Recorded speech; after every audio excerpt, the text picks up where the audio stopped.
মাশাআল্লাহ, আমাকেও তো আপনারা ভালোই দেখতেছেন, কিন্তু ভিতরের কি অবস্থা এটা কি অন্যরা জানে নাকি নিজেরা জানি? নিজেরা জানি, এটা নিজেরা জানি। অতএব আমার আমল নামায় না সূচক শব্দ বেশি নাকি হ্যাঁ সূচক শব্দ বেশি? আমার আমল নামায় পজিটিভ শব্দ বেশি নাকি নেগেটিভ শব্দ বেশি? এটা হিসাব করে নাও। তোমার আমল নামায় কোন কোন রং আছে, ত্রুটি আছে, এটা তুমি আগেই দেখে নাও, তাহলে তোমার জন্য আল্লাহর কাছে হিসেব দিয়ে একেবারে সহজ হয়ে যাবে। আল্লাহ রাব্বুল আলামিন এই আমল সম্পর্কে, ওজন সম্পর্কে খুব সুন্দরভাবে বলে দিলেন, فَأَمَّا مَنْ ثَقُلَتْ مَوَازِينُهُ فَهُوَ فِي عِيشَةٍ رَاضِيَةٍ وَأَمَّا مَنْ خَفَّتْ مَوَازِينُهُ فَأُمُّهُ هَاوِيَةٌ। আমার প্রিয় ভাইরা, আল্লাহ রাব্বুল আলামিন বলেন, কাল কিয়ামতের ময়দানে বিচারের দিবসে আমল নামা ওজন করা হবে, যার আমলের পাল্লা ভারী হয়ে যাবে সেই তো প্রকৃত অর্থে সফল হয়ে যাবে। বলেন সুবহানাল্লাহ। যার আমল নামা ভারী হবে সে সফল হবে, আর যার আমলের পাল্লা হালকা হয়ে যাবে সেই সেদিন ব্যর্থ হয়ে যাবে, সেই সেদিন ব্যর্থ হয়ে যাবে। শুধু তাই নয়, বাহ্যিক যে নামাজ, বাহ্যিক তো দেখতে খুবই সুন্দর। আল্লাহ তাআলা বলেন, ওয়া হুসিলা মা ফিস সুদূর, সেদিন তোমার অন্তরের মধ্যে কোন আদর্শের প্রতি বেশি মহব্বত, কার প্রতি তোমার বেশি ভালোবাসা, তুমি কি চিন্তা করো, এই জিনিসটাও খুলে খুলে আল্লাহ রাব্বুল আলামিন দেখবে। দিল কি বাত, মনের অবস্থা, অন্তঃক্ষণের অবস্থা, এইটাও খুলে দেখা হবে। বিন্দু মাত্র ছাড়ের সুযোগ নাই, সব কিছু দেখা হবে। ফামান ইয়ামাল মিসকালা যাররাতিন খায়রান ইয়ারা ওয়া মান ইয়ামাল মিসকালা যাররাতিন শাররান ইয়ারা। কেউ যদি ছোট থেকে ছোট ভালো কাজ করে সেটাও আল্লাহর সামনে প্রেজেন্ট হবে, আর কেউ যদি বড় থেকে বড় কোনো কাজ করে সেটাও আল্লাহর সামনে প্রেজেন্ট করা হবে। সুবহানাল্লাহ বলেন।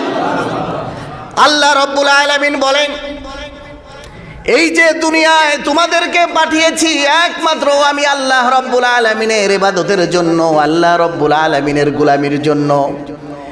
এই আদেশ যারা পালন করবে, বিধান মতো চলবে, তারাই তো প্রকৃত অর্থে কাল কিয়ামতের ময়দানে মুক্তি পেয়ে যাবে, তারাই তো মুক্তি পেয়ে যাবে। তো হযরত ওমর ফারুক রাদিয়াল্লাহু তাআলা আনহু কত চমৎকার কথা বললেন যে আল্লাহর হিসাবের আগে বান্দা নিজের হিসাব নিজে করবে। আল্লাহর হিসাবের আশায় বইসা থাইকো না, কারণ সময় তো খুবই কম, সময় অনেক বেশি। আল্লাহ তাআলা তো এটা বলেছেন, ইকতারাবা লিন্নাসি হিসাবুহুম ওয়া হুম ফি গাফলাতিন মুরিদুন।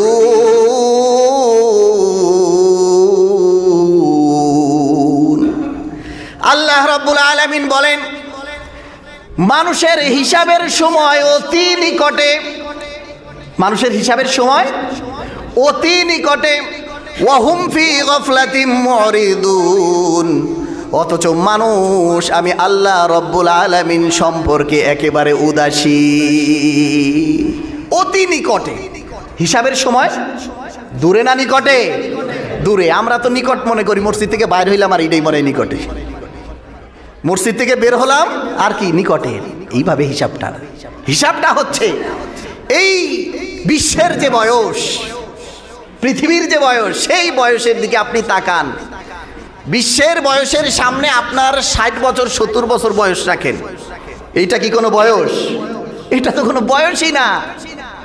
আল্লাহ তাআলা বললেন যে মানুষের হিসাবের সময় একেবারে নিকটবর্তী, অথচ মানুষ তার আমলের ব্যাপারে বেখবর, মানুষ তার আমলের ব্যাপারে একেবারে উদাসীন।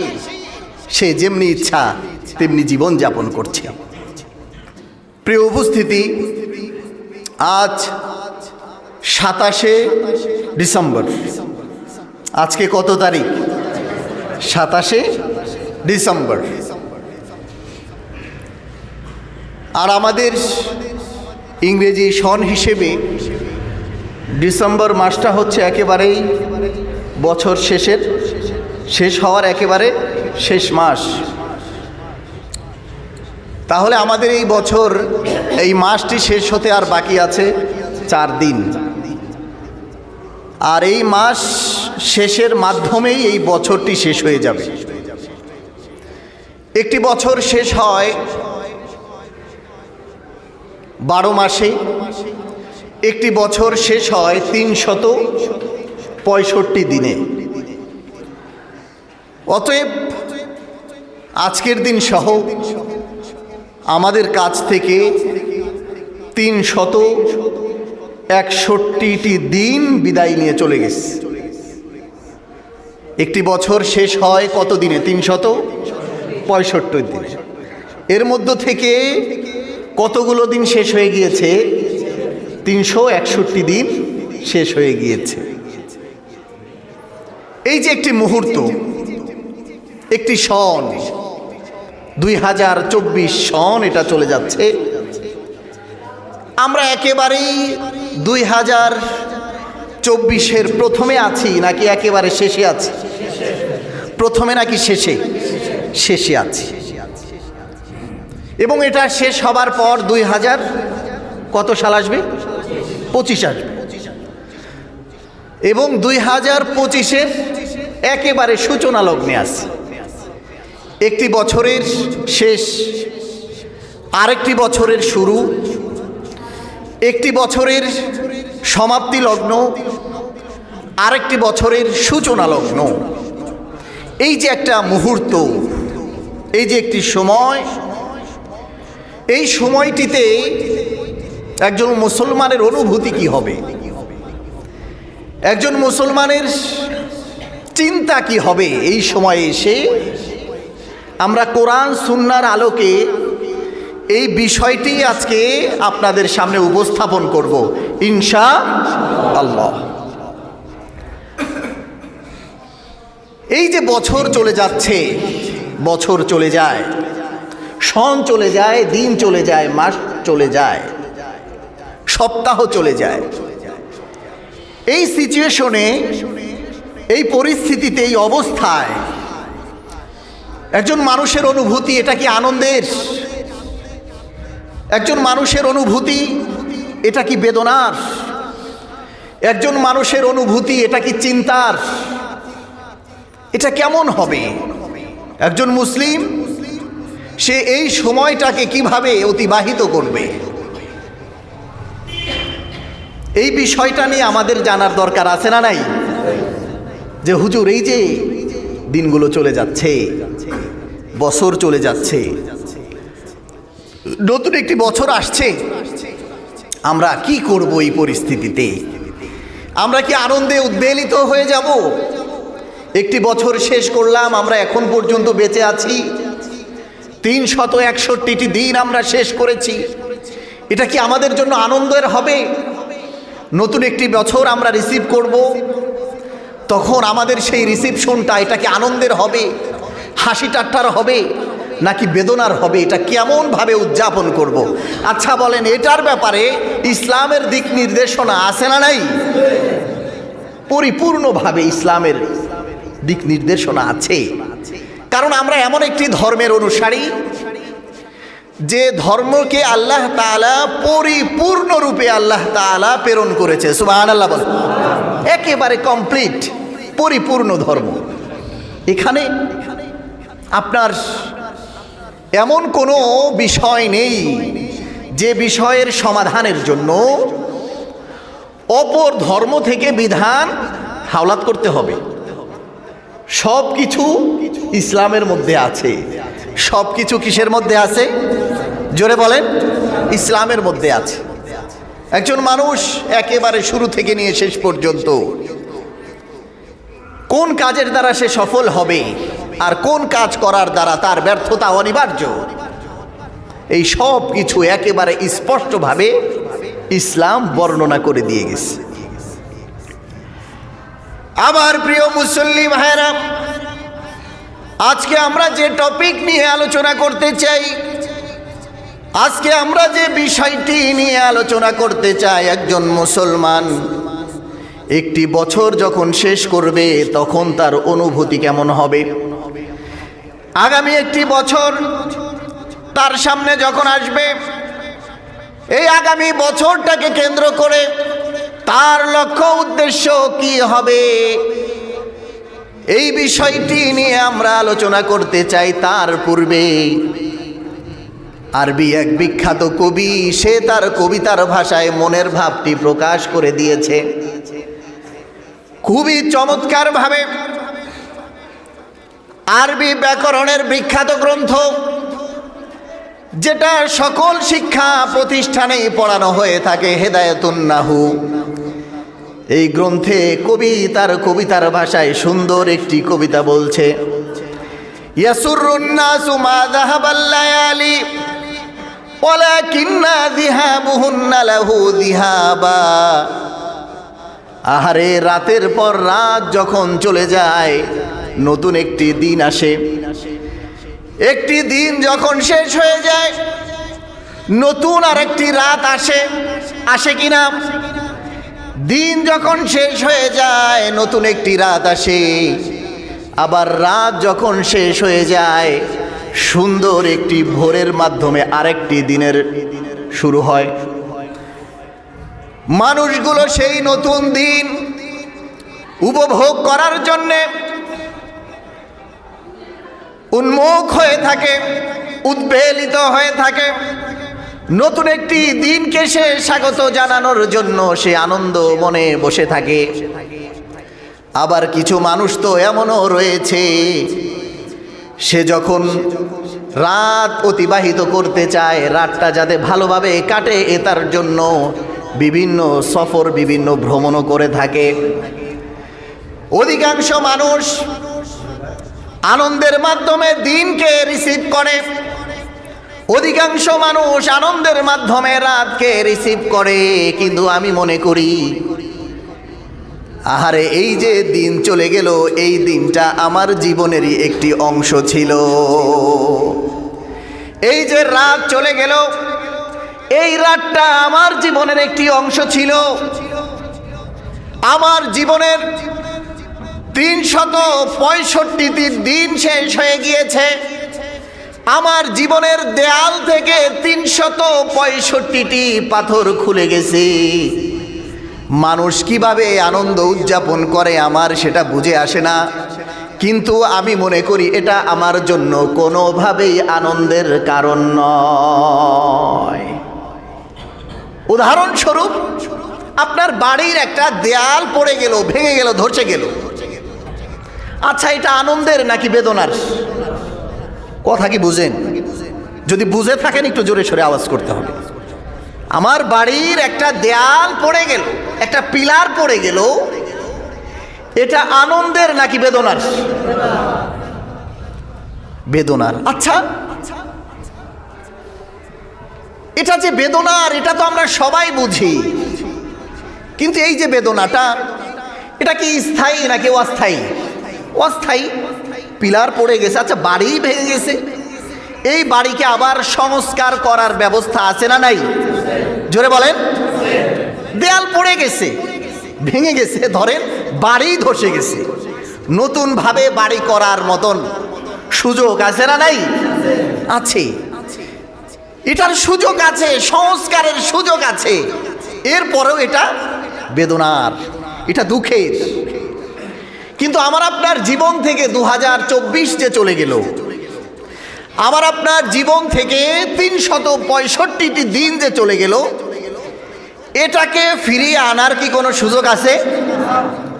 জোরে বলেন।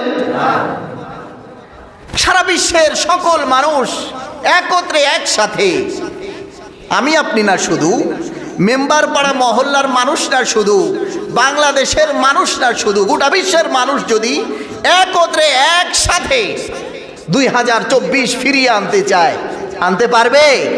সুযোগ নাই।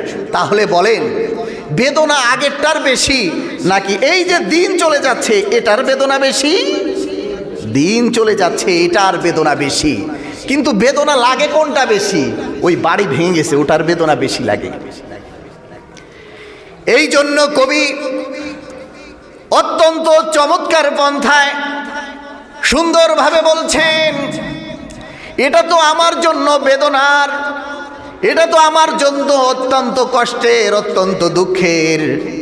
এই যে দিন চলে গিয়েছে, এটা তো আমার জন্য সুখের নয়, বরঞ্চ এটা তো আমার জন্য হিসাব নিকাশ করার সময়। এখন আমার হিসাবের সময়। কিসের সময় ভাই? এটা আমার হিসাবের সময়। আমি এখন হিসাব করব যে আল্লাহ তাআলা যে উদ্দেশ্যে আমাকে পৃথিবীতে পাঠিয়েছেন, আল্লাহ তাআলা আমাকে যে টার্গেট দিয়েছিলেন, সেই টার্গেট অর্জনে আমি কতটুকু সফল, সেই টার্গেট পূরণে আমি কতটুকু সফল, এটা তো আমার চিন্তার কারণ। যে দিনগুলো চলে গিয়েছে, এই দিনের জন্য আল্লাহর দরবারে হিসাব দিতে হবে কি হবে না? মুসলমানরা তো এটা ভুলেই গেছে, মুসলমানের সন্তানরা এটা ভুলেই গেছে। আজকে মুসলমানের সন্তানরা মাস্তিতে ব্যস্ত, হাসি ঠাট্টা গান বাজনা এইগুলাতে মুসলমান এবং মুসলমানের সন্তানরা ব্যস্ত, ঠিক কিনা বলেন? তারা ব্যস্ত হয়ে পড়েছে। অথচ একজন মানুষের কমন কিছু প্রশ্ন, কমন কিছু উত্তর জীবনের প্রত্যেকটা ক্ষেত্রে রাখতে হবে হৃদয়ের মধ্যে। প্রশ্ন হচ্ছে যে মানুষ কেন আসে এ পৃথিবীতে? মানুষ কেন আসে? আচ্ছা, আমরা যারা ঢাকার বাহির থেকে ঢাকা এসেছি, প্রত্যেকেরই কোনো না কোনো উদ্দেশ্য আছে না নাই? যারা ঢাকার বাহির থেকে এসেছি, উদ্দেশ্য আছে। তাহলে আল্লাহ তাআলা আপনাকে যে চোখ দিলেন, আল্লাহ তাআলা আপনাকে যে হাত দিলেন, আল্লাহ তাআলা আপনাকে যে পা দিলেন, চলার শক্তি দিলেন, আল্লাহর একটা উদ্দেশ্য আছে না নাই? আল্লাহর তো উদ্দেশ্য আছে। ইয়াং ম্যান, তোমার বাবা যদি তোমাকে 100 টাকা দেয়, 50 টাকা দেয়, সেটার পিছনেও বাবার উদ্দেশ্য থাকে। বাবার উদ্দেশ্য এটা থাকে যে সে আমার সন্তান, তাকে আমি টাকাটা দিচ্ছি, সে যাতে আমার হুকুম মতো চলে। সে আমার কি মতো চলে? হুকুম মতো চলে। বাবা 100 টাকা দিবে, বাবার হুকুমে চলবেন না, পরে আবার বাবা টাকা দিবে, বাবার হুকুমে চলবেন না, তৃতীয়বার আবার বাবার কাছে চাইবেন, বাবা টাকা দিবে, হুকুম মতো চলবেন না, চতুর্থবার যদি টাকা চান, বাবা টাকা দিবে না, ঠিক কিনা বলেন? প্রথমবার দিবে, দ্বিতীয়বার, তৃতীয়বারও দিবে, কিন্তু বাবা যখন দেখে যে আমার এই টাকার কোনো মূল্যই তার কাছে নাই, বাবা কি দিবে না? আর অর্থ তাকে দিবে না। আল্লাহ রব্বুল আলামিনের অনেক বড় ইহসান, অনেক বড় করুণা যে আল্লাহ তাআলা আমাদেরকে না চাইতে অনেক কিছু দিয়েছে, কিন্তু আমরা সেই আল্লাহর বিধান কতটুকু পালন করতেছি বলেন? আল্লাহর সেই হুকুম কতটুকু পালন করতেছি? আমরা তো ইসলামটাকে আপনার এই নামাজের মধ্যে ভরে ফেলেছি। ইসলাম কিসের মধ্যে ভরছি? নামাজের মধ্যে।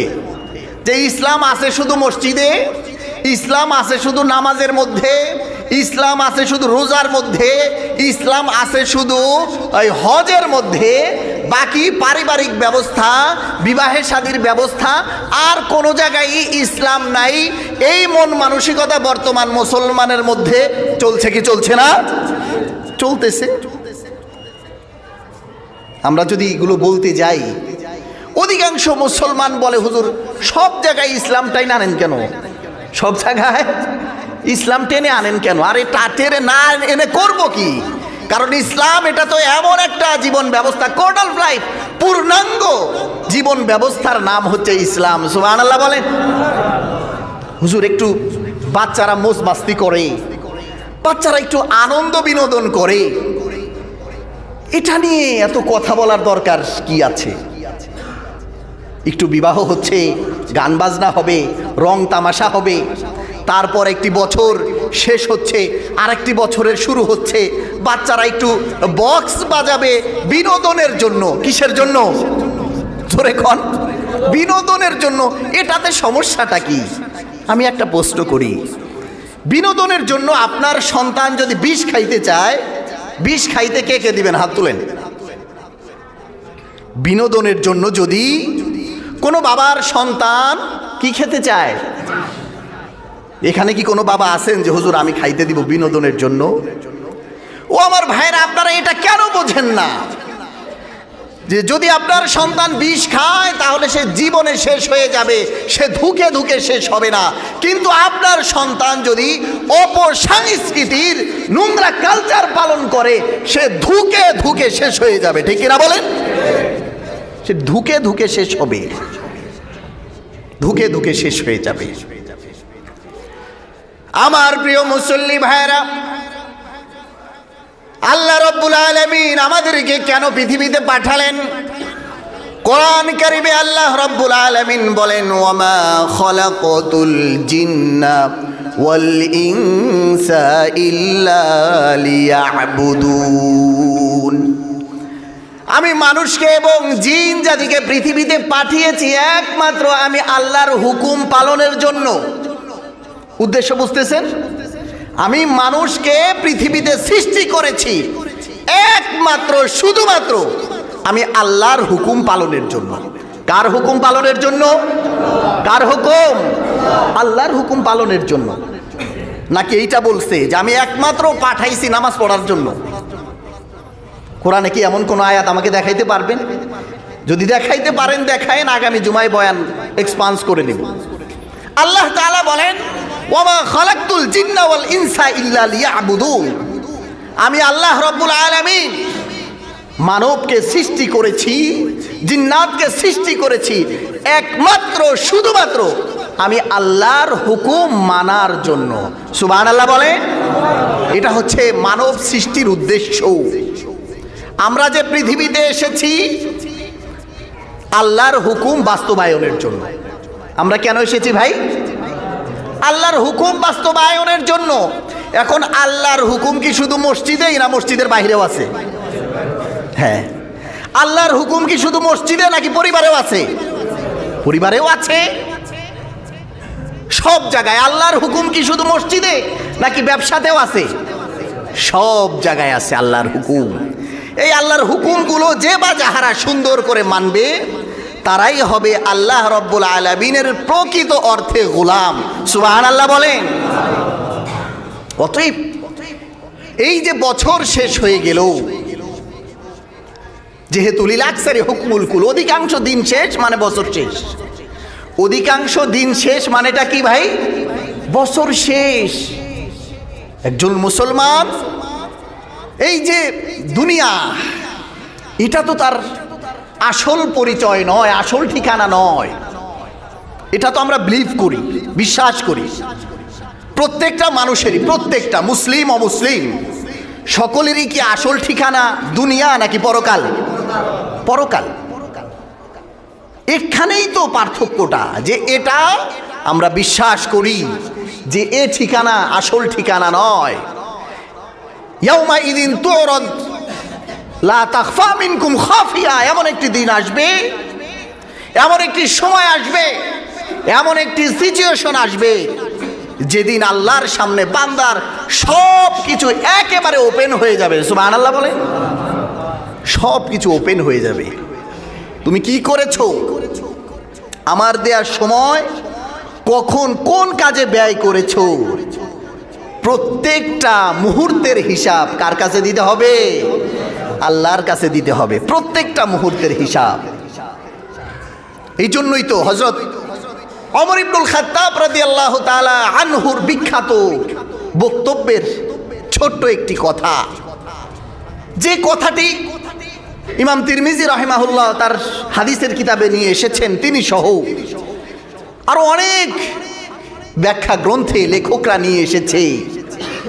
হযরত ওমর ফারুক রাদিয়াল্লাহু তাআলা আনহু তিনি বাস্তবসম্মত বক্তব্য দিতেন, খুতবা দিতেন, বাস্তবসম্মত খুতবা। তিনি বলেছিলেন, কি বলেছিলেন? তিনি বলেছিলেন চমৎকার কথা, হাসিবু ক্বাবলা আন তুহাসিবু, হাসিবু আনফুসাকুম ক্বাবলা আন তুহাসাবু, ওয়াজিনু ক্বাবলা আন তুজানু। যে তোমার কাছ থেকে অন্য কেউ হিসাব গ্রহণ করার আগে তুমি নিজেই নিজের হিসাব করো। তোমার কাছ থেকে অন্য কেউ হিসেব নেয়ার আগে তুমি নিজেই নিজের কি করো, হিসাব করো। তোমার কাজ পরিমাপ করার আগে নিজেই নিজের কাজটাকে পরিমাপ করে নাও। এর সার কথা হচ্ছে যে হে মানব সম্প্রদায়, শোনো, তোমার প্রত্যেকটি কাজের হিসাব হবে, তোমার প্রত্যেকটি কাজের পরিমাপ হবে। অতএব যে ব্যক্তি, যে যাহারা নিজের কাজের হিসাব নিজেই আগে করে, নিজের কাজের পরিমাপ নিজেই আগে করে, সেই তো কামিয়াব। সুবহানাল্লাহ বলেন। রাসূলুল্লাহ সাল্লাল্লাহু আলাইহি সাল্লাম তিনি হাদিসে বলেন, ইসলামের বিধান আমাদের কাছে মনে হয় বুদ্ধিমান সে যার ব্যাংকে বহুত টাকা, বুদ্ধিমান সে যে বিশাল অট্টালিকার মালিক হয়েছে, বুদ্ধিমান সে যার শত একর জায়গার মালিক যে সে। কিন্তু আল্লাহর রাসূল বলেন যে সে বুদ্ধিমান নয়। আল কাইয়িসু মান দানা নাফসা ওয়া আমিলা লিমা বাদাল মাউত। প্রকৃত অর্থে বুদ্ধিমান তো সে যে নিজেকে নিয়ে ভাবে এবং মৃত্যু পরবর্তী জীবনের জন্য প্রস্তুতি গ্রহণ করে। সুবহানাল্লাহ। সেই তো বুদ্ধিমান যে নিজেকে নিয়ে কি করে ভাই, ভাবে, নিজেকে নিয়ে ভাবে, নিজেকে নিয়ে চিন্তা ভাবনা করে, সেই হচ্ছে প্রকৃত বুদ্ধিমান। সে প্রকৃত বুদ্ধিমান। হযরত ওমর ফারুক রাদিয়াল্লাহু তাআলা আনহু এটাই আমাদেরকে বললেন, বুঝালেন যে তুমি যদি তোমার হিসাবটাকে, তোমার মালিক হিসাব নেওয়ার আগেই হিসাবটাকে গুছিয়ে ফেলো, তাহলে হিসাব চাওয়ার সাথে সাথেই সুন্দরভাবে হিসাবগুলো প্রেজেন্ট করতে পারবে, হিসেব দিতে পারবে। কারণ আগেই তো তুমি তোমার হিসাব মিলায় রাখছো, ঠিক কিনা গণ? আগেই তো তুমি তোমার হিসাব মিলায় রাখছো। তোমার আর কোনো ডিপ্রেশনের দরকার নাই, তোমার আর কোনো পেরেশানির দরকার নাই, টেনশনের দরকার নাই, কারণ তোমার হিসাব আগেই মিলানো আছে। এই জন্য দ্বিতীয়বার তোমার হিসাব দেয়া একেবারে সহজ। ওমরে ফারুক রাদিয়াল্লাহু তাআলা আনহু এটা বললেন যে যেমনি ভাবে একজন ওয়ার্কারের জন্য আগে হিসাব করলে পরে হিসাব দেওয়া সহজ হয়ে যায়, কোনো বান্দা সে যদি তার আমল নামা নিয়ে চিন্তা ভাবনা করে, আগেই যদি সে লক্ষ্য করে যে আমার যে আমল নামা, আচ্ছা আমাদের প্রত্যেকের আমল কেমন, এইটা জানার জন্য হুজুরের দরকার আছে নাকি নিজেই নিজের হিসাব করার জন্য যথেষ্ট? আমি তো ভালোই দেখতেছি সব, মাশাআল্লাহ, আমাকেও তো আপনারা ভালোই দেখতেছেন, কিন্তু ভিতরের কি অবস্থা এটা কি অন্যরা জানে নাকি নিজেরা জানি? নিজেরা জানি, এটা নিজেরা জানি। অতএব আমার আমল নামায় না সূচক শব্দ বেশি নাকি হ্যাঁ সূচক শব্দ বেশি, আমার আমল নামায় পজিটিভ শব্দ বেশি নাকি নেগেটিভ শব্দ বেশি, এটা হিসাব করে নাও। তোমার আমল নামায় কোন কোন রং আছে, ত্রুটি আছে, এটা তুমি আগেই দেখে নাও, তাহলে তোমার জন্য আল্লাহর কাছে হিসেব দিয়ে একেবারে সহজ হয়ে যাবে। আল্লাহ রাব্বুল আলামিন এই আমল সম্পর্কে, ওজন সম্পর্কে খুব সুন্দরভাবে বলে দিলেন, فَأَمَّا مَنْ ثَقُلَتْ مَوَازِينُهُ فَهُوَ فِي عِيشَةٍ رَاضِيَةٍ وَأَمَّا مَنْ خَفَّتْ مَوَازِينُهُ فَأُمُّهُ هَاوِيَةٌ। আমার প্রিয় ভাইরা, আল্লাহ রাব্বুল আলামিন বলেন কাল কিয়ামতের ময়দানে বিচারের দিবসে আমল নামা ওজন করা হবে, যার আমলের পাল্লা ভারী হয়ে যাবে সেই তো প্রকৃত অর্থে সফল হয়ে যাবে। বলেন সুবহানাল্লাহ। যার আমল নামা ভারী হবে সে সফল হবে, আর যার আমলের পাল্লা হালকা হয়ে যাবে সেই সেদিন ব্যর্থ হয়ে যাবে, সেই সেদিন ব্যর্থ হয়ে যাবে। শুধু তাই নয়, বাহ্যিক যে নামাজ, বাহ্যিক তো দেখতে খুবই সুন্দর। আল্লাহ তাআলা বলেন ওয়া হুসিলা মা ফিস সুদূর, সেদিন তোমার অন্তরের মধ্যে কোন আদর্শের প্রতি বেশি মহব্বত, কার প্রতি তোমার বেশি ভালোবাসা, তুমি কি চিন্তা করো, এই জিনিসটাও খুলে খুলে আল্লাহ রাব্বুল আলামিন দেখবে। দিল কি বাত, মনের অবস্থা, অন্তঃক্ষণের অবস্থা, এইটাও খুলে দেখা হবে, বিন্দু মাত্র ছাড়ের সুযোগ নাই, সব কিছু দেখা হবে। ফামান ইয়ামাল মিসকালা যাররাতিন খাইরান ইয়ারা ওয়া মান ইয়ামাল মিসকালা যাররাতিন শাররান ইয়ারা। কেউ যদি ছোট থেকে ছোট ভালো কাজ করে সেটাও আল্লাহর সামনে প্রেজেন্ট হবে, আর কেউ যদি বড় থেকে বড় কোনো কাজ করে সেটাও আল্লাহর সামনে প্রেজেন্ট করা হবে। সুবহানাল্লাহ বলেন। আল্লাহ রাব্বুল আলামিন বলেন, এই যে দুনিয়ায় তোমাদেরকে পাঠিয়েছি একমাত্র আমি আল্লাহ রাব্বুল আলামিনের ইবাদতের জন্য, আল্লাহ রাব্বুল আলামিনের গোলামির জন্য। এই আদেশ যারা পালন করবে, বিধান মতো চলবে, তারাই তো প্রকৃত অর্থে কাল কিয়ামতের ময়দানে মুক্তি পেয়ে যাবে, তারাই তো মুক্তি পেয়ে যাবে। তো হযরত ওমর ফারুক রাদিয়াল্লাহু তাআলা আনহু কত চমৎকার কথা বললেন যে আল্লাহর হিসাবের আগে বান্দা নিজের হিসাব নিজে করবে। আল্লাহর হিসাবের আশায় বৈশা থাইকো না, কারণ সময় তো খুবই কম, সময় অনেক বেশি। আল্লাহ তাআলা তো এটা বলেছেন, ইকতারাবা লিন্নাসি হিসাবুহুম ওয়া হুম ফি গাফলাতিন মুরিদুন।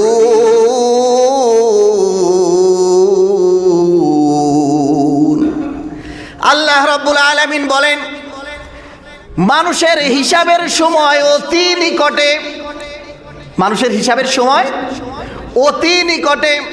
ওয়াহুম ফি গাফলাতিন মুরিদুন, অথচ মানুষ আমি আল্লাহ রাব্বুল আলামিন সম্পর্কে একেবারে উদাসী। অতি নিকটে, হিসাবের সময় দূরে না নিকটে? দূরে। আমরা তো নিকট মনে করি, মসজিদ থেকে বাইর হইলাম আর এটাই মনে নিকটে, মসজিদ থেকে বের হলাম আর কি নিকটে। এইভাবে হিসাবটা হচ্ছে এই বিশ্বের যে বয়স, পৃথিবীর যে বয়স, সেই বয়সের দিকে আপনি তাকান। বিশ্বের বয়সের সামনে আপনার 60 বছর 70 বছর বয়স রাখেন, এইটা কি কোনো বয়স? এটা তো কোনো বয়সই না। আল্লাহ তাআলা বললেন যে মানুষের হিসাবের সময় একেবারে নিকটবর্তী, অথচ মানুষ তার আমলের ব্যাপারে বেখবর, মানুষ তার আমলের ব্যাপারে একেবারে উদাসীন। সে যেমনি ইচ্ছা তেমনি জীবন যাপন করছে। ইসলামের পূর্বে, আল্লাহর নবীর পূর্বেও, আল্লাহর নবী আগমন করার আগে পূর্বে তখনও ভালো মানুষ ছিল, যে ভালো মানুষগুলো মানুষদেরকে ভালো উপদেশ দিত। ভালো মানুষ মানুষকে কি দিত ভাই? উপদেশ দিত, লক্ষ্য টার্গেটের কথা বলে দিত। আল্লাহর নবী সাল্লাল্লাহু আলাইহি ওয়াসাল্লাম তখনও নবুয়ত পান নাই, নবী হন নাই। মক্কার উকাস বাজারে লক্ষ্য করলেন একজন পাদ্রী, সে বক্তব্য দিচ্ছে। আল্লাহর নবী সাল্লাল্লাহু আলাইহি ওয়াসাল্লাম দাঁড়িয়ে গেলেন, যে বক্তব্যটা সুন্দর করে বিভিন্ন কিতাবের মধ্যে লেখা হয়েছে। আল্লাহর নবী বক্তব্য শুনতে দাঁড়ালেন, তখনও তিনি নবী হয় নাই। কবিতার ভাষায় বলছে, কুল্লু মান আশা মাতা ওয়া মান মাতা ফাতা। এই দুনিয়াটা তো এমন দুনিয়া, এইখানে যে জীবন যাপন করে, দুদিন আগেই হোক আর দুদিন পরেই হোক, সে একদিন না একদিন পরকালে চলে যায়। কুল্লু মান আশা মাতা, আশা মানে জীবন যাপন করা। আশা মানে কি? জীবন যাপন করা। যে জীবন যাপন করে মাতা, তাকে চলে যেতে হয়। ওমান মাতা ফাতা। আর একজন মানুষ যখন মরে যায়, মৃত্যুবরণ করে, ফাতা, 1 বছর 2 বছর 3 বছর, 1 পুরুষ 2 পুরুষ 3 পুরুষ, এমন একটা সময় আসে, এমন একটা সিচুয়েশন আসে, মানুষ তাকে এমনভাবে ভুলে যায় যে এই নামে কোনো ব্যক্তি ছিল, মানুষ এটা মনেই করে না। ঠিক কিনা বলেন? কথা কি বুঝতেছেন? মানুষ মরে যাবার পর এমন একটা সিচুয়েশন আসে, এমন একটা সময় আসে কয়েক বছর পর, যে মানুষ ভুলেই যায় যে এই নামে কোনো ব্যক্তি ছিল। তো সে বলতেছে এইভাবে করে মানুষ আসবে, এইভাবে করে মানুষ যাবে। তবে মনে রাখবে, তোমার চলে যাওয়ার কারণে আর তোমার আসার কারণে দিন আসা বন্ধ হবে না, রাত আসা বন্ধ হবে না। তোমার মতন হাজার নয় লক্ষ লক্ষ মানুষও যদি মরে যায়, রাতও আসবে, দিনও আসবে। ঠিক কিনা বলেন? সে বিবেক জাগ্রত করছে। কি জাগ্রত করছে? বিবেক জাগ্রত করছে, মানুষের দিলকে জাগ্রত করছে। যে কোথায় তোমার বাবারা, কোথায় তোমার বাবার বাবারা, তার বাবার বাবারা কোথায়? তারাও তো তোমার মতোই ছিল, তোমাদের মতোই ছিল। সেই ফেরাউন কোথায়? সেই সাদ্দাত কোথায়? সেই ক্ষমতাশালী বাদশারা আজ কোথায়? তারা তো নেই। এমন একটা সময় আসবে সবাই থাকবে, তুমি থাকবে না। সবাই থাকবে, তুমি থাকবে না, কিন্তু সবাই থাকবে। আর তুমি চলে যাবার কারণে মানুষ হায় হতাশ করবে, কতক্ষণ করবে? এই জন্য আল্লাহর ওলিগণ তার মন কি, তার মনটাকে লক্ষ্য করে বলেন। আল্লাহর ওলি মনকে লক্ষ্য করে বলে যে হে মন, তুমি কতজনের লাশ দেখেছো? হে মন, তুমি কতজনের লাশ খাটে দেখেছো? তুমি কতজনের লাশকে কাফনে মোড়ানো দেখেছো? এরপরেও কি তুমি বিগলিত হবে না? এরপরেও কি তুমি সচেতন হবে না? এরপরেও কি তুমি আল্লাহর ইবাদত করবে না? তুমি কি এখনো সজাগ হবে না মন? তুমি কি এখনো হিসেব করবে না? তোমার তো হিসেবের সময় আসছে। তাহলে একটি বছর যখন শেষ হয়, বান্দা কি নাচ গান করবে নাকি হিসাব করবে? জোরে বলেন। হিসাব নিকাশ করবে। এমনিতেই আমাদের গুনাহের পাল্লা, আমাদের পাপের পাল্লা, যে আমল দেখা যাচ্ছে সেই আমল অনুযায়ী আমাদের পাপের পাল্লা নেকের পাল্লার চাইতে হালকা নাকি ভারী? ভারী হয়ে আছে। নিজেরাও এই অপসংস্কৃতির ফাঁদে পা না দেই, সন্তানদেরকেও সেই পথ থেকে আমরা ফিরিয়ে আনার সর্বাত্মক চেষ্টা করি। সময় এসেছে হিসেব করার। জুনায়েদ বাগদাদী রহমতুল্লাহি আলাইহিকে জিজ্ঞেস করা হলো যে আপনার এত খ্যাতি, আপনার এত সুনাম কিভাবে হলো? এই অর্জন কিভাবে হলো? জুনায়েদ বাগদাদী রহমতুল্লাহি আলাইহি তিনি বলেন যে 30টি বছর এভাবে আমি কাটিয়েছি। সারাদিন কি কি করতাম সব খাতায় লিখে রাখতাম। দিন যখন শেষ হতো, রাতে আল্লাহকে সামনে রেখে খাতাটা ওপেন করতাম। যখন দেখতাম এখানে আমার মিস্টেক হয়েছে, আমার ভুল হয়েছে, আল্লাহকে সামনে রেখে কান মলা খেয়ে তওবা করতাম যে আল্লাহ এই কাজ আর জীবনে করব না। সুবহানাল্লাহ। আর যখন দেখতাম যে এই কাজগুলো আমার ভালো হয়েছে, কাজগুলো ভালো করেছি, তখন আল্লাহর শুকরিয়া আদায় করতাম যে আল্লাহ তুমি আমাকে ভালো কাজ করার সুযোগ দিছো। সুবহানাল্লাহ। অতএব এই যে সুনাম সুখ্যাতি 1-2 দিনের ফসল নয়, 30 বছরের ফসল। কত বছরের ফসল? 30 বছরের ফসল। বুজুর্গরা এমনি বুজুর্গ হয়ে যায় নাই, আলেম এমনি আলেম হয়ে যায় নাই। এই আলেম হওয়ার পিছনে, এই বুজুর্গ হওয়ার পিছনে তাদের ত্যাগ আছে, তাদের মা বাবার অবদান আছে। ঠিক কিনা বলেন? অবদান আছে। আমরা আমাদের সন্তানদেরকে চাই ভালো সন্তান হোক, সুসন্তান হোক, শৃঙ্খল সুশৃঙ্খল সন্তান হোক। আপনি আপনার সন্তানকে, আপনি আপনার ছেলেকে মেয়েকে ধ্বংসের পথে এগিয়ে দিবেন, আর আপনি চাইবেন আপনার ছেলে হাসান বসরি হোক, আপনার মেয়ে রাবেয়া বসরি হোক। এটা স্বপ্নই থেকে যাবে, কোশ্চিনকালেও বাস্তবায়ন হবে না। ঠিক কিনা বলেন? এটা বাস্তবায়ন হবে না। আপনারা কবে বুঝবেন এই বিষয়গুলো? আমাদের সন্তানরা এখন 31st নাইট এটা উদযাপনের জন্য আগ থেকেই প্রস্তুতি নিয়ে রাখে। কি নিয়ে রাখে? প্রস্তুতি নিয়ে রাখে যে সেদিন কি হবে? সেদিন গান বাজনা হবে, মিউজিক বাজবে, সেদিন পটকা ফোটানো হবে, নানান ধরনের পানি, হারাম পানি পান করা হবে। আচ্ছা বলেন, এই অপসংস্কৃতি, নোংরা সংস্কৃতি বাংলাদেশে বর্তমানে আছে না নাই? সাবধান হয়ে যান, সবাই সতর্ক হয়ে যান, সতর্ক হন, সন্তানকে ধ্বংসের দিকে ফেলে দিবেন না। প্রত্যেকটা উৎসব এটা প্রত্যেকটা ধর্মের বিশ্বাসের আলোকেই অনুষ্ঠিত হয়। কথা কি বুঝতেছেন? এই যে নামাজ, তারপরে ঈদ, এইটা তো মুসলমানদের উৎসব, ঠিক কিনা কন? এখন এইটা কি, এইটার বিধান ইসলামের মধ্যে আছে না নাই? আছে। এই যে পূজা হয়, হিন্দু ভাইদের যে পূজা হয়, সেটা কি আমাদের মতন হয় নাকি তাদের ধর্মীয় রীতির অনুযায়ী হয়? তাদের ধর্মীয় রীতি অনুযায়ী হয়। 31st নাইট, 31st নাইট, এইটারও একটা ইতিহাস আছে।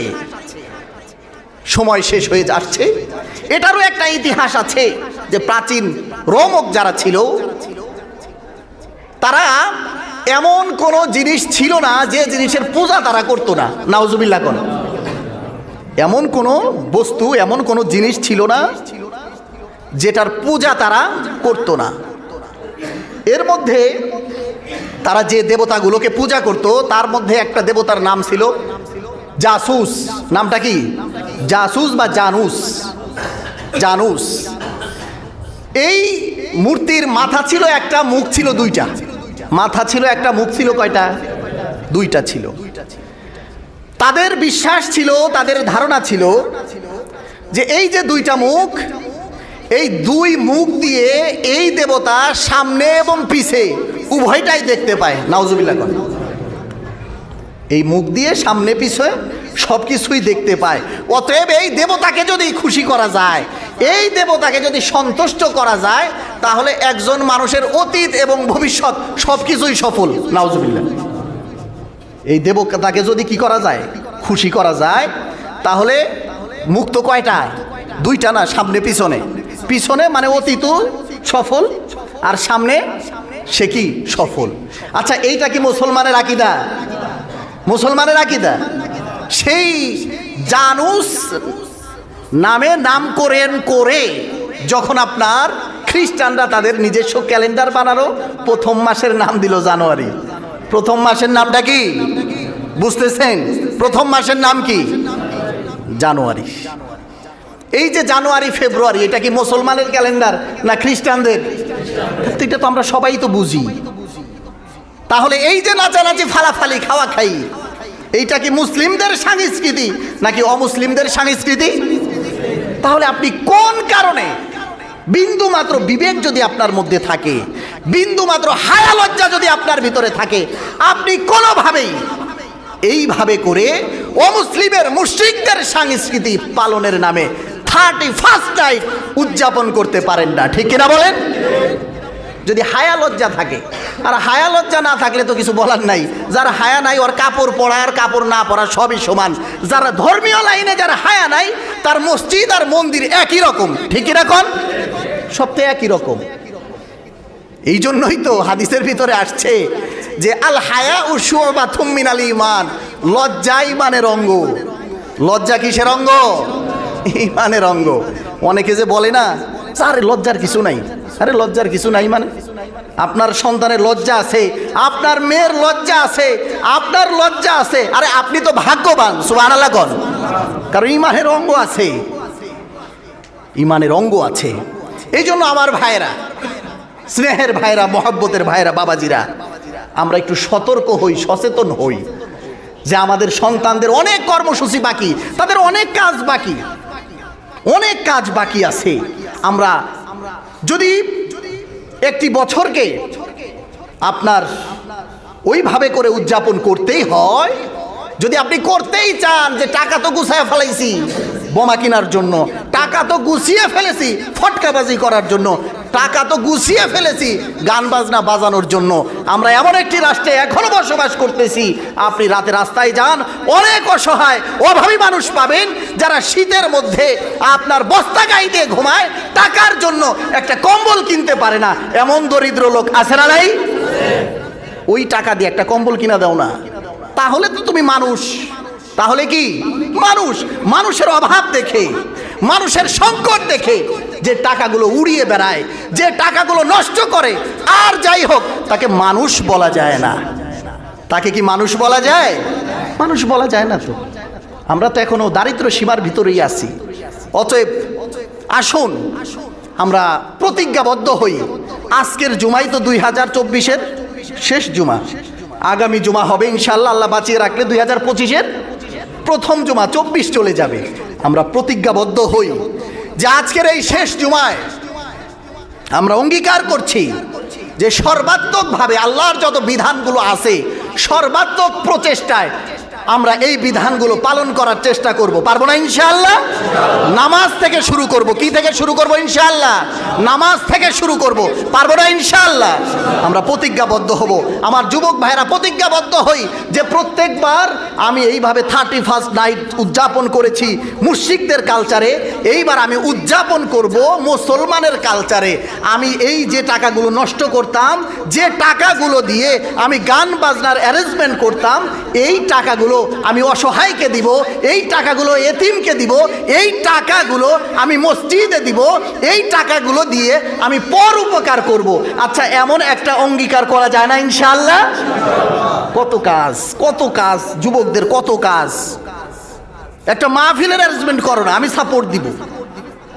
একটা মাহফিল, কত কাজ আছে। এই টাকা কই কি করবে, এগুলা পায় না। কত কাজ আছে। আল্লাহ তাআলা আমাদের সবাইকে সচেতনতার সাথে এই ধরনের অপসংস্কৃতি থেকে দূরে থাকা এবং এই সকল অপসংস্কৃতিগুলো নির্মূল করার তৌফিক দান করুন, বলেন আমিন।